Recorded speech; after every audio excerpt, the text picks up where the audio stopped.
What's up, everybody? This is the Q&A podcast. Got the co-host Tyler the Shoes here. What's up, everybody? How y'all doing? Welcome to the podcast. Welcome to the podcast. Yeah. So today we're going to be talking about three things. We're going to be talking about Cheyney's tradition and not graduating on the quad.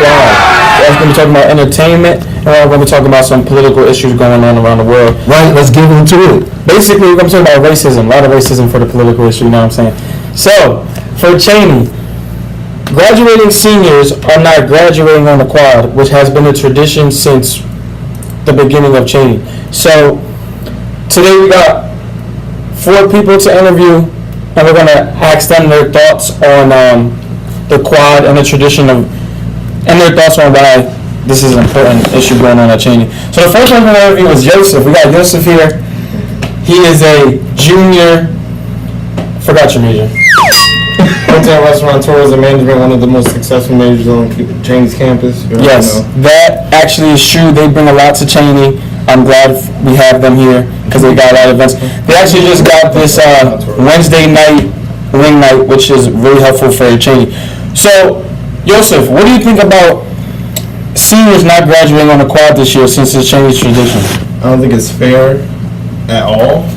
And for what, like, the ancestors built for us all the way up to now, we should be able to graduate on something that they once had to go under.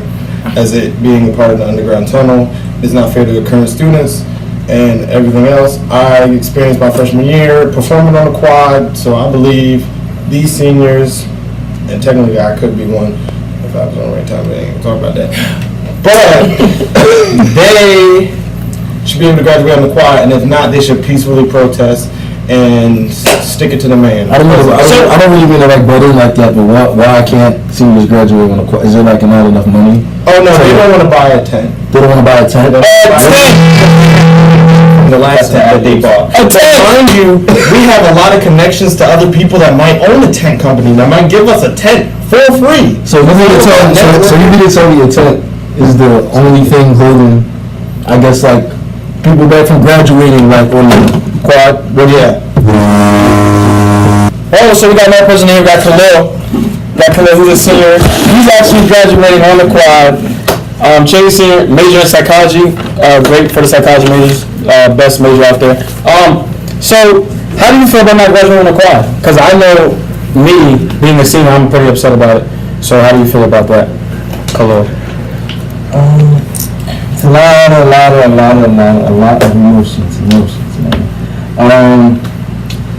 Honestly, I hate it. It's probably one of the worst things I've gone through since, being here. They give us this idea of, graduating the quad and then just take it away from us when we get there. We were actually the last class to have a candlelight ceremony, bringing us into the school. Mm-hmm. And I remember that. So I feel like we should be at least the last class to graduate the quad for the time being. But I definitely feel like they need to, get that shit together because, it's kind of fucked up, You can't just take shit away from us. Like, that's not cool. Also, there was a big emphasis on, when we were here, not to step on this grass. Yeah, not to step on this grass. You got to graduate. You're gonna jinx your graduation. Do not step on this grass. I mean, so mind you reach the point where you can step on the grass, and then they still telling you can't step on the grass. Yeah, and another thing about that is it's just so now that we're not graduating on the quad, it doesn't give the quad anything to represent. Because like we said before, just now, we weren't allowed to go on the grass. Well, we were allowed to, but they said if you did, there might be a chance of you not graduating or you might fail a class, something like that. And so now, it's like all that was said to us doesn't mean anything now. Go ahead, walk all in the quad, seniors, all you want. Basically, you can walk on the quad, not do whatever on the quad, but you can walk on the grass. Basically, because what's going on is like a rite of passage. Yeah. And so now, the quad is a beautiful patch of grass that we have on our campus. And it's known on other campuses. And it's known on other campuses too, where people would graduate. And now we're not graduating, so that is just something that is very well. Let's talk to someone who's been here for a while, but they're not graduating yet. Let's go to Tyler. We got Tyler here, who is a junior. What is your major again? I'm an education major. education major. So, and she is a junior. She's been here. Wait, did you transfer? No, I've been here since freshman year, 3 years. Yeah. And so, how do you feel?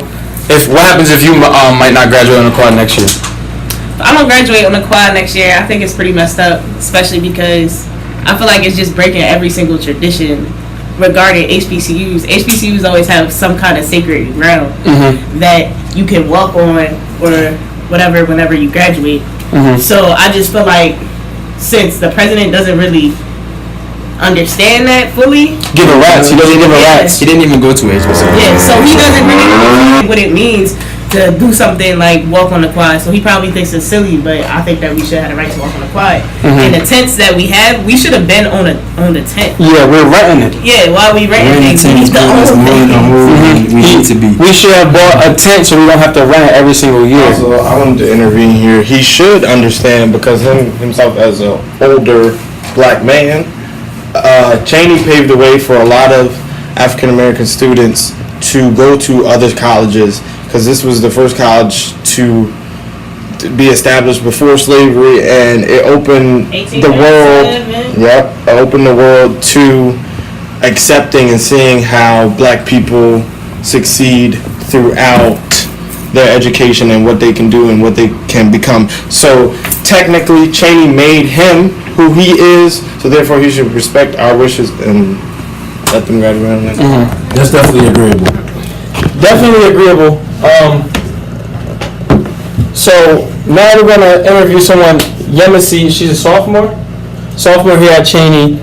So she has She's a junior. Hello, I'm a junior. Sorry, my apologies. She's a junior here at Cheyney University. Major.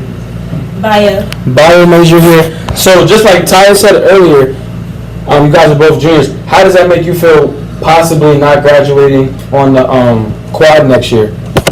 Well, it can't be no possibly. We are going to graduate. We're going to fight for it. I just wish y'all could fight more for it. I don't know what y'all are doing, so y'all could be able to graduate on the quad. And I don't think y'all got enough time to change their mind.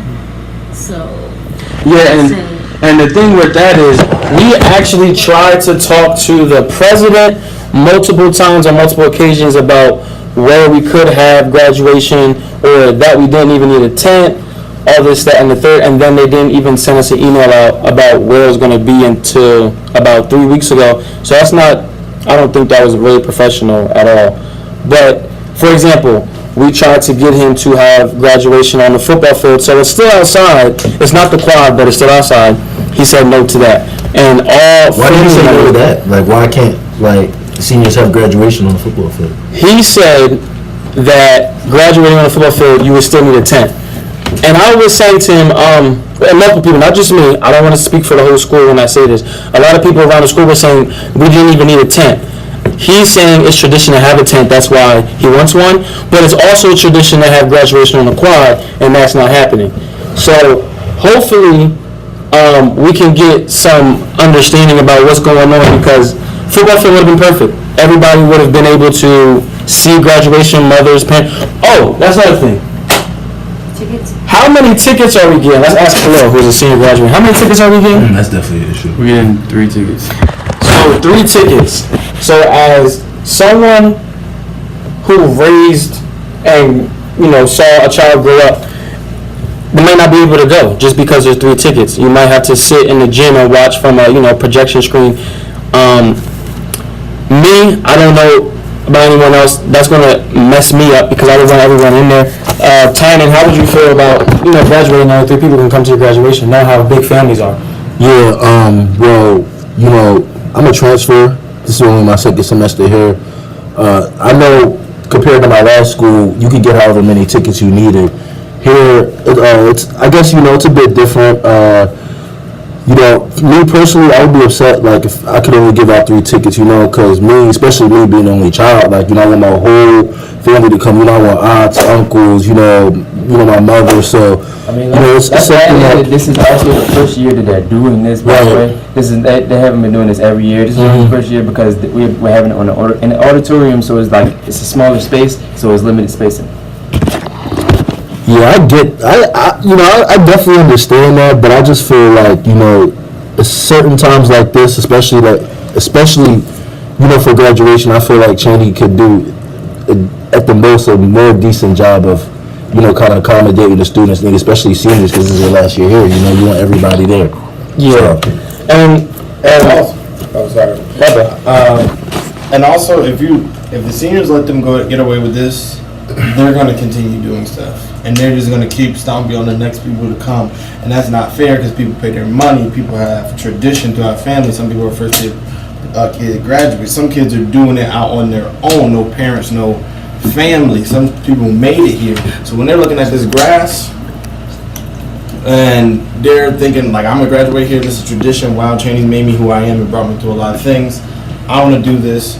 President should just step aside and let the students do what they want, or else there will be problems. yeah. And so with that being said, we'll post this and see how you guys feel on the topic and what options you might give or bring to Cheyney if this will happen, for years to come.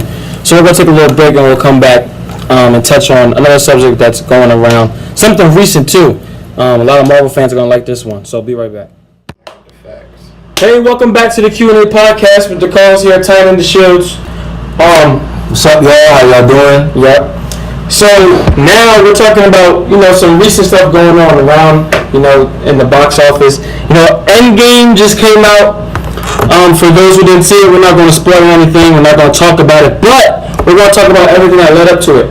So we're going to talk about some Marvel, and we might talk about some DC things. I'm not really good with DC. We got some people here that can talk about it for you. To be honest, I'm not really that good with DC either. I just know some of the minor things, Batman, Superman. I'm more of a Marvel person. Marvel all the way. All the way, all day, every day. If you're a Marvel fan, I know you're going to like this, because Marvel is probably, I'm not going to be biased, but I personally like Marvel way better than DC. I mean, just look at everything. What are we looking at? Just look at the sales. Look at the sales. I'm gonna be honest with you guys.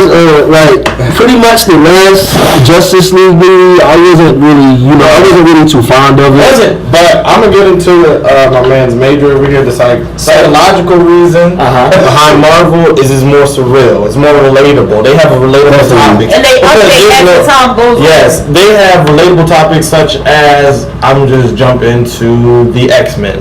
Not too many people think of them like this, but Professor Xavier is supposed to resemble a Martin Luther King type, where he's a pacifist. And then Magneto, also he represents a Malcolm X type.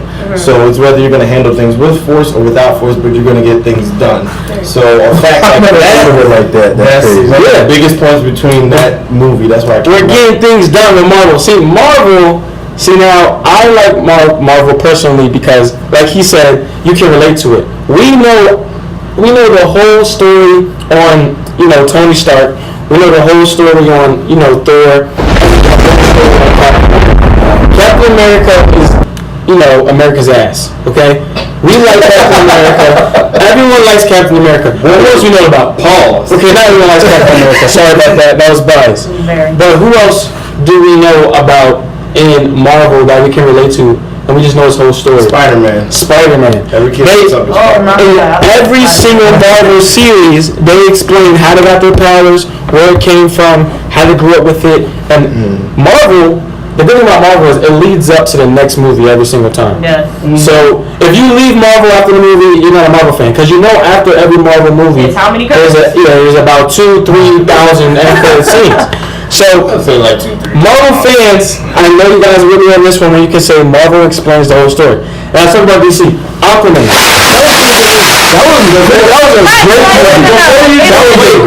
Before you jump into Aquaman, you gotta talk about DC in the whole. Okay.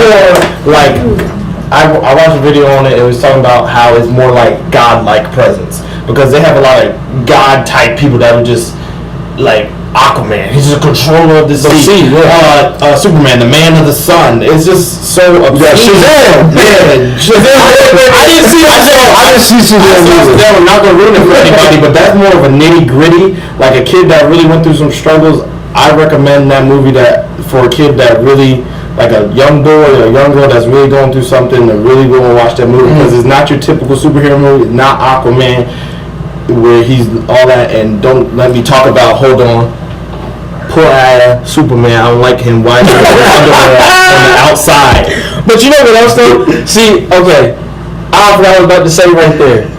Marvel, and I lost it. I lost what I was gonna say. Well, you can think of it like this. Like, typically, Marvel was around before DC. DC, they thought that, you know, I can't think of the creator of DC. I really forget his name right now. But the reason DC came about was because, you know, they wanted superheroes like Marvel. And DC, they do have duplicate heroes like Marvel.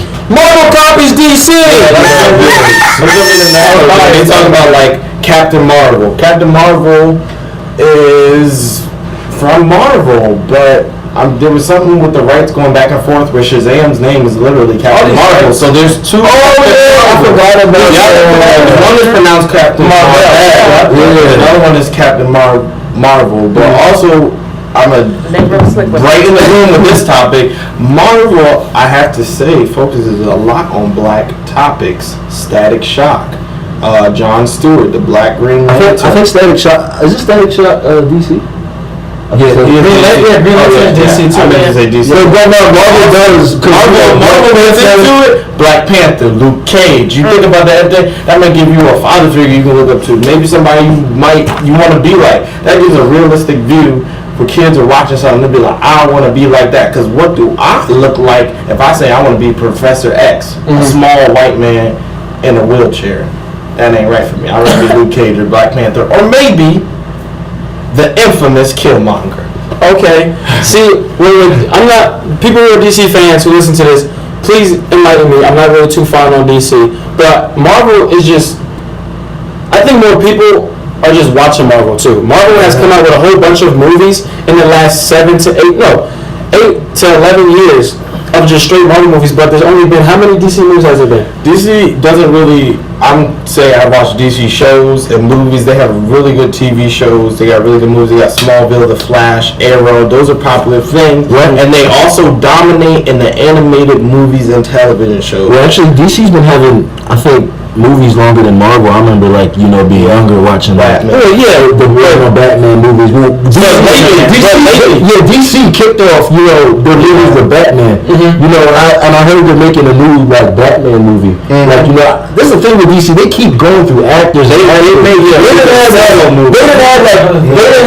maybe 10 or 12 Batman. They had George Clooney. They had who's the other guy? DC fans, help us out. We forgot. Yeah, you know, I can't really hear. But they just keep dancing. Even with Superman, they keep going through actors. Yeah. Marvel, they really keep the same actors. But they got the Spider-Man debate. You know. Oh, that's the Yeah. So when they started on Spider-Man, they did it good because they went back. They didn't try to just throw him in the middle of. But it's not like everybody hates those 3 Spider-Mans. Like, why do we have? It's not like why do we have so many actors? They literally have personality traits that each actor portrayed for Spider-Man. But the current one, I have to say, my favorite is, I'm being biased about this, is Tom Holland because he brings it all together. See, and that's another thing that Tyner just said earlier. He said that DC's always changing their character. I mean, I know that shouldn't change how you look at a movie, but if Thor was Thor for 3 years, and then out of nowhere you put a new character in there, we're going to be all, because that's not. We want to see the same person doing the same thing. Same thing with X-Men, Wolverine. Oh my God, that's my man's from 10 years. 10 years. People are like, oh, I like Spider-Man, oh, I like this. I said, I like the dude with knives in his hand. Try to fight him. Wolverine has been the same character for 20. I'm 22. Yes. We're 22. If you change him, people are gonna get upset. Well, they are now. Yeah, they're gonna change because he got older, and then Logan was a spiritual journey that made me cry. It was something different. And when they messed up, Wolverine Origins, people still respect it. Yeah, that's another thing. Like Marvel movies, like something about them, like, you know, especially when it's like, you know, the last one, they just like, you know, it touches on real life aspects, and it just becomes like, you know, so breathtaking. Like, damn, like, okay, like, what if this, like, you know, like, what if this was really happening? Like, what if we really had superheroes? You know, you see superheroes, like, you know, go through, you know, things just like, you know, regular people go through. Only difference is, you know, they have superpowers, so, you know, it's easier for them to cope with the world and, you know, battle the things that they need to battle. Like, I'm gonna give an example, for instance, like, I'm not gonna spoil the movie or anything, but just watching like Infinity War, like that was breathtaking, and then watching Avengers Endgame, also the same type of feeling. You see characters trying to up against a lot of odds, battling the stakes, and you just see like damn, like they're going through a lot. Battling with their internal demons, also having to battle their outside demons as well, which is the villain or anything that they're going up against. So that's another thing, another aspect that I feel like Marvel brings to the screen opposed to DC. Not saying that DC doesn't do a good job with it necessarily. Like Aquaman, it was great. It was really a great movie. Like from the beginning, to the end. So, and I feel like this is something that Marvel capitalizes on. If they keep that character for some Aquaman, and see, but the thing is, I'm gonna step into like the cinematography field. They have a joke where they're saying Marvel is brighter than DC, and then when you think about the movies, Infinity War and all that, they have bright scenes. When you think of DC, it's like darker feel. Batman movies real dark, everything real dark.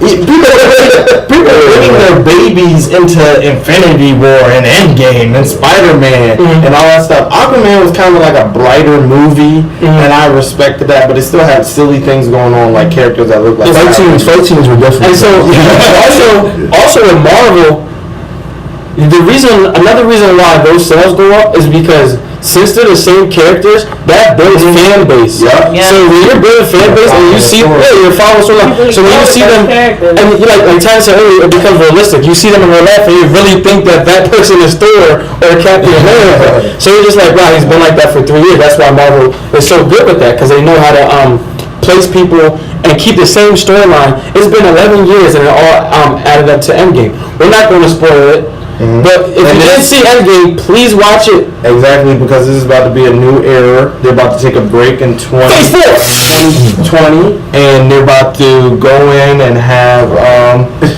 Phase 4 with more things, more people. I'm not going to name the superhero movies. You guys see Endgame to see who's coming up next.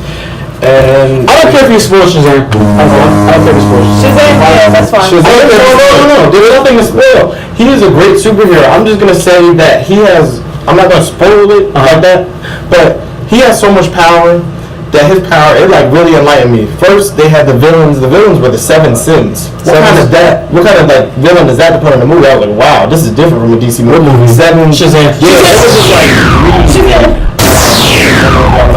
gluttonous and all this stuff, but it was fueling one person. But mind you, this is everybody against a kid that all he says is Shazam. That's all he freaking says. And yes, and he rocks with, but there's a history behind it. But he rocks with Superman and greats like Green Lantern and Aquaman. But he's still the goofy kid while he's whooping your behind. Let's end it with this real quick. So we got new people in here. Sorry, we're gonna interview them later. So okay, everyone in here. Which superheroes do you think are the strongest, DC or Marvel? Marvel. Dude, that's a good question. They definitely could go toe to toe. No, each. No, because they both. Wait, one at a time. First of all, I'm gonna say Hulk is beating everyone up. No, because he didn't show up in Infinity War. DC characters are strong. I would say they're stronger in the comics than they are in the movies. First of all, I don't have to say I watched a lot of videos on this and saying the strong heroes from each side, they both have godlike complexes because there is somebody coming that's Galactus. He is the destroyer of worlds. And if you put somebody like the Hulk against Galactus, he's like the size of his toenail. And also, to contradict your point, for a counter argument, maybe if you read the comics, you would read that at one point in some other universe, Hulk was treated like a dog. When everybody else died, that's when Thanos had the Infinity. And I would say the strongest hero in Marvel, Deadpool. He killed the whole Marvel universe twice. In a comic book, it's not actually. I think it's Captain Marvel. No, Deadpool. Deadpool has regenerative cells, so if you cut his arm off, he's gonna grow it. And the thing about Deadpool, I gotta see Deadpool. And then the thing about Deadpool, you never saw one oyster? Oh my! I thought you watched Deadpool. How did you not watch Deadpool? You didn't watch 1 or 2? No, because that's like one of the best. Why he's so strong is because he's in a I'm not gonna get too deep in that, but he knows he's in a comic, so therefore he is untouchable. So you can't kill him if he's like, oh, I'm a cartoon character, I'm breaking in the fourth wall. Yeah, well, untouchable. Everyone's jumping on me, so we're going to go to the next topic. So, thank you for that one. What's up, guys? This is Tynan. We're back with the podcast. Here today, we're gonna talk about discrimination. There's been a little bit of an issue here at certain airports regarding black people and TSA agents. I'm gonna get into it in a little bit, but right here we have Raekwon. I'm gonna let him introduce himself. Yeah, what's happening? This is Raekwon.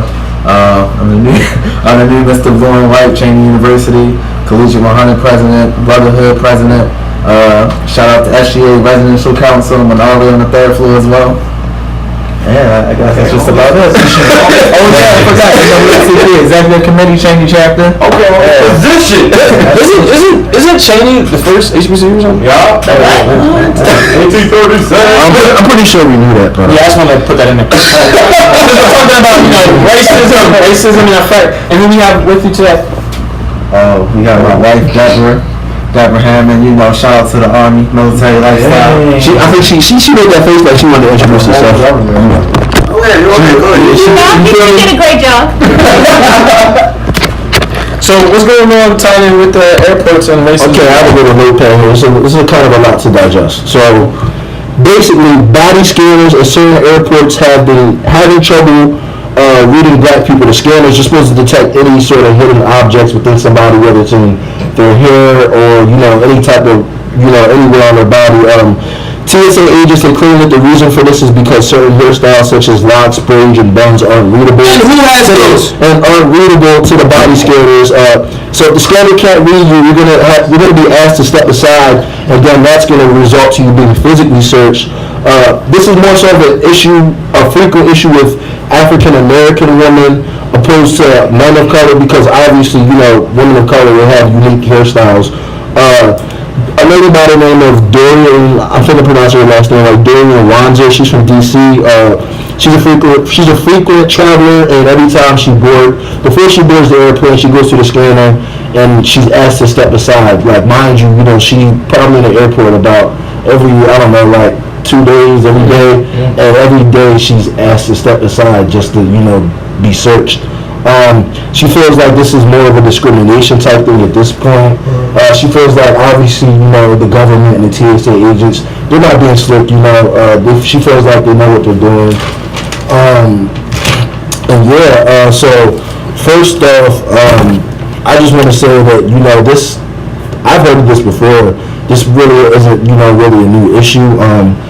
It's just a, more pronounced issue because, the times we're in now. You look around, you see all the more craziness happening around this discrimination. That's Trump. That's a whole that's a whole different topic in itself.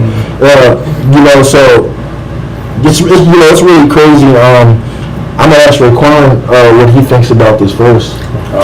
Before you talk, I'm sorry, I didn't mean to say who has those hairstyles. That was biased. I should have said most of the time, they have those hairstyles. Don't want to put that out there like that. Sorry, guys. Okay. Raekwon. So what do you think about that, Raekwon? So you mean to tell me if I come in there with the Soul Train Afro, right, that I'm gonna get pulled aside and still gonna search through my head? Yeah, because it probably, I don't know, what exact hairstyles, but they're saying like hairstyles like that are really, I guess, out there. So like dreads, Yeah. So just because they believe that hair can be concealing a weapon or something that. Really, they're claiming that. Okay, say you walk through the scanner, it might, I don't know, it might go beep beep beep, or it might not work, and they'll be like, okay, it's not working. They're noticing, black people are noticing that it's working, for white people, for I guess any other type of ethnicity, but for black people, it's not really working as well, because like I said, I guess they have different hairstyles, or I guess, I'm not really, quite sure what the physics of it is, but I just know this is an ongoing issue, and I I guess people are starting to feel that like, yo, like this is something far more than just a hairstyle or a machine malfunction. They feel like the scanners are actually meant to not read black people when they walk through it. So that's really what it is. I believe there's sometimes random selection with people, and it's usually people of color. And I also am going to take the first jab at white people too, because they have a significant history of violence, whether it's taking over this country or going over to other countries and having quarrels or wars, starting with other wars. That's why we're in debt right now as a country, because we're in debt to other countries. Sometimes we're good partners, we're aliases with other countries, allies with other countries, and then they have beef against us, which is why sometimes we have things like going on right now where Europe doesn't want us to come over. So therefore, the fact that you're picking with people that are in your own country, you should really be advised and check on the people that think that they're dominating. But at the time that we're in today, knowing that everyone has different hairstyles and everyone does different things, with the advancement of technology, they should have basically prepared to already have to where when they go through, it can check for locks and braids, because it's not like locks and braids and stuff like that is something that's brand new. It's been around forever. And see, a lot of people hate me for this. So when we talk about racism, I am one of those people who people call me Uncle Tom. I'm not Uncle Tom. So, but with this, I agree with everything that's going on. I mean, not what's going on, but what we said right here in this podcast, because what you're doing is now you're setting aside black people. Like you're discriminating, because now you're making it seem as though only African Americans have those braids, those buns, those dreadlocks, as if no other type of racial group or race has those type of hairstyles. Because I would say, if they have those hairstyles, then they should get checked or whatever. But what Tyler was saying about how specifically is doing it to African Americans, that's the part that's discrimination. Yeah, that's the proper term for it is I believe it's called covert racism, where it's disguised very subtle. You can't really like do little things. Like I guess I think an example of this would be kind of like how Gucci had the whole thing where it was putting this derogatory things about black folks on their clothing, kind of shit like that. So I think with covert racism, I dealt with it personally, coming from a predominantly white area, being the only black kid in elementary school, is not really obvious. Like, you can't see it. Gucci, that's kind of a different thing. But it's just like if you go into a store and then all of a sudden you're being followed. That's covert racism. Or somebody might say something like, oh yeah, da-da-da-da, and address you as boy, even though you're 30 years old. You're not a boy. And there's a lot of things that white people, or sometimes other people, do that's real covert racism to each other. And it doesn't matter if it's black, white, or any other race. They do little things. Black people may talk about Chinese in different language. That's covert racism, because you're speaking against their race. You cannot see it. They may do it behind closed doors, and that, I think, is one of the most lethal forms of racism. Like, out there, you can stay away from that person, but you never know. It could be a best friend of 5 years, and they could be a whole covert racist behind closed doors and smiling in your face outside. Yeah. And we were talking about covert racism, anything of that nature. There's a lot of things to talk about when we talk about racism. So what's going on now? Besides the TSA stuff, when we talked, he said, Tyner, you talked about what happened with Gucci, and the same thing happened with H&M. This is what upsets me about our people sometimes, because yes, what H&M and Gucci did was wrong in so many ways, but it doesn't make sense to react to that by going to those stores and trashing the store, because one, that's not a good way to react to something or a situation like that. Because one, if you still go back to buy those clothes, what did you really just do? Black people do have a lot of power when it comes to clothing. Yeah. We purchase more clothing than any other race. We actually have like I don't know. I'm just gonna say a guess. I'm gonna guesstimate. We have like $1 billion of revenue going through the black community, but what do? We feed it to other communities. Our money does not stay in the black community. When in all reality, to take down these other companies, there's plenty of black supporters. Your best friend, your next door neighbor, your family member can be a graphic design major working on T-shirts. You put on that T-shirt and you make that Gucci of your generation. And if you continue to do that, that's how you would take down other companies. And I'm going to go around and ask people how they would handle the situation with the stores. And I want to say something real quick. The thing that I, have always noticed about, I don't want to say like the thing I've always noticed about white people, because not all white people are like this. But sometimes, they might not used to seeing a black person or being around black people. So what they try to do is through their messages, they'll be slick as, to the reason of why, they may not be too fond of black people. Or, whatever it is through their clothing or, like, whatever it is through, the airport. And I feel like this is something that's, definitely a ongoing issue, and I feel like it's also something that needs to be fixed. Yeah, and going back to the store and stuff, so one of the things that I would have done or would have encouraged other people to do is, silence is the best revenge, right? So back when civil rights movement and all that, when black people, African Americans, they wanted to get something across, they didn't, and most of the time, Martin Luther King exercised, non-violence. Hold on. He didn't start that at first, but then he realized that was probably the best way.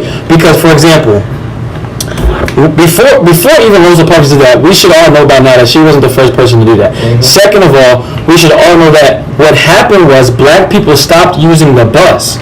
And then what happened was bus companies were losing their money. Therefore, they had to say, okay, we will let these black people sit in the front now.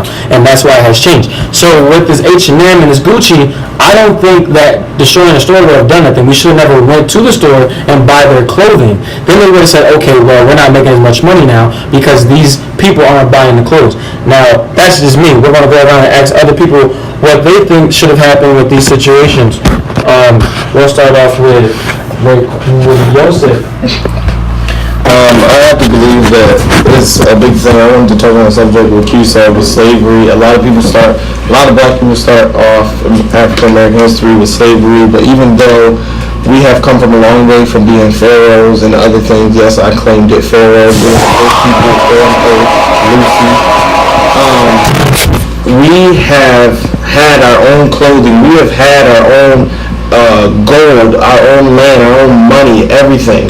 And that's shown in other things. That's when you see Egyptians. Those are black men. I don't know why they're portrayed as somebody pale, but back on the clothing thing, we made our clothing at one point. So the fact that Caucasian people came and stripped everything away from us, our identity, but we still kept something. We still kept our intelligence, because you can't rip the soul out of somebody. We constantly have overcame obstacles, and therefore clothing shouldn't judge us at all when we are one of the biggest contributors to it. So therefore, if you take away from it, you stop going to their stores, you stop doing all this, it's going to be a significant difference no matter what. You could be a Rosa Parks and I ain't going to go in that store doing this and that. You as much as that person saying, I don't care, man, I'm going to just buy that Gucci, I'm going to buy that Louis, I don't care, it's something on my, it doesn't matter, it doesn't affect me, but in all reality it does affect you, because what if hypothetically your child wants to become something in fashion and now they're getting treated poorly because they are black by Gucci and Louis. They're not getting a call back because they don't look a certain way. So therefore you have to hit these things while they're like ahead and continue to be rebellious against all these companies. I believe that black people have a lot being consumers, being such large consumers on the market. So like what Q said about H&M and Gucci, when a lot of black people did stop buying H&M, a lot, especially because H&M is overseas and everything like that. A lot of Africans and stuff like that. A lot of people just stop. So at that point, H&M is losing a lot of business. So what they did was they sent out a public-wide sorry. If you went on their website, it was literally like, I would say like a page about what they did, how it was wrong, and how they were sorry, and things like that. So Black people can just come together in ways like that and prove that how powerful we are if we come together as one, and that we really do run certain shit in this world.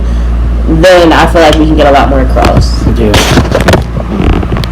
See, then you also got to think about those African Americans who are racist towards other African Americans. See, a lot of African Americans, Uncle Ruckus. a lot of African Americans with money, they are the ones primarily endorsing all of these companies like Gucci and H&M. Like, they're the ones really buying all of their stuff. So, like, when we think of a lot of African Americans that are in poverty, you know, they can't really afford all of that stuff. So then that's ultimately when you look at those people with money and like, why are you not supporting your own people? Like, so ultimately you gotta ask the question, why are Black people racist towards other Black people, not just white people being racist towards Black people? And those are good points right there, because no one thinks about those type of people, because there is like a whole bunch of people like that out there. And we're going to keep this going. So another thing, this has nothing to do with racism now, it's still on a political issue, but this is one of the last things I want to talk about. So in the news lately, there has been something going on. It's not even in our country. It's in China. So how do you guys feel about this? And people who listen to this, you know, comment or whatever, they are putting, right now they have more than 1 million cameras on surveillance for wherever you walk, and they're starting to put points on your credit, or it's something, I forgot what it is, forgive me if I'm wrong, look it up, but they're starting to put points on certain people who live in China, and the laws that you break that give you those points, you will not be able to, for example, be able to fly and buy plane tickets because you have so many points. For example, they have surveillance cameras on every street, and they are looking to have more than 3 million cameras in 2 years from now. So if you're jaywalking and they see you on a surveillance camera, you get points. Now, it doesn't seem like it's a big deal because, okay, what are you talking about, Q? It's just the fact of privacy. Because here, we know if we go on social media like Instagram, Facebook, Snapchat, Twitter, you know, you read the terms, well, nobody really reads it, you just click I agree, and you go on, and that's really, they're taking your privacy away. But it's not as bad as, you know, walking in the street and everyone's, and you're worried about getting points, and if you get enough, you might not be able to do things. So how do you guys feel about privacy issues with that being held on in China? Because that's going to take a lot of privacy away. You won't be able to do certain things like if you litter. I mean, littering is pretty illegal, but now it's on camera everywhere. It takes away people's privacy, and I just want to know how you guys feel on that, because that's something that might come over to, you know, the United States. So has anyone got anything to say on that? I feel like it's a bad system because I feel like you're more so with points. You're more so a number. Like you're just giving. Right. And they'll find any way to give you those points. Like, it's just kind of loud. You know you're gonna mess up at some point. You'll be afraid to walk outside. Whether you litter, jaywalk, I don't know, like something small. It's you know. a privacy issue. Privacy issue. Yeah, that's like it's a privacy issue, and that's what people worry about. Why do you have cameras in every little corner, like all up in people's business? And what's next? You gonna start having cameras good enough to like look through people's windows, or when they open their door to see what inside look like? And they also, this is not what's the word I'm looking for? This is all factual information. You can look this up. If you look this up, they have camera. The moment you step in China, whether you are from China or not, they know your whole information. So it doesn't matter if you're from America. The moment you step into China, they know your first name, your last name, your date of birth, everything. And that's a problem. That's really a problem because how am I going into somewhere I have never been before and they know more things than I know about myself? That's a privacy issue. Joseph wants to say something. I just wanted to state that there has been an issue even all around the world, plus China, that every device that has a camera on it is watching you. It does see things, and then also there is, like, if you go on Google Earth or you zoom in on a Google camera, that catches a lot of things. And no matter what, if somebody wants to get to you, if they want to find out some information on you, it's on there. Just like, I don't want to touch on this subject, I gotta be quiet too a little bit about this, but there's the dark web where there's a lot of things on there that you should watch out. Even if you put that into your browser, somebody can be at your door. So be careful out there. So, But we are not connected to the dark web. we're not connected to that dark web, not at all. So, those are just little things that we want to talk about today and talk about with racism. And that's just a small part of racism. There's many things going on in today's world that, you know, we want to talk about, but you only get a little bit of time to talk about it. Next episode, we'll talk more about those things. We're just happy that you were listening to our podcast. It was pretty good today. Yeah. It was fun. I'm glad everybody came and we got to talk about this. We had Tanya, we had Yemisi, we had Yosef, we had Raquan, we had Deborah. Everybody was in the building today, guys. It was great. Tanya, you got anything to say? Thank you everybody, for coming and, talking about these issues. I definitely want to do this again sometime. Yeah. My information. Thank you for listening to the podcast. Follow me on. Don't follow him on anything. At Q Stenson, if you want to know more about the podcast going on and everything like that. Thank you guys. Have a good night. All that good stuff. When it's not It's Q&A podcast.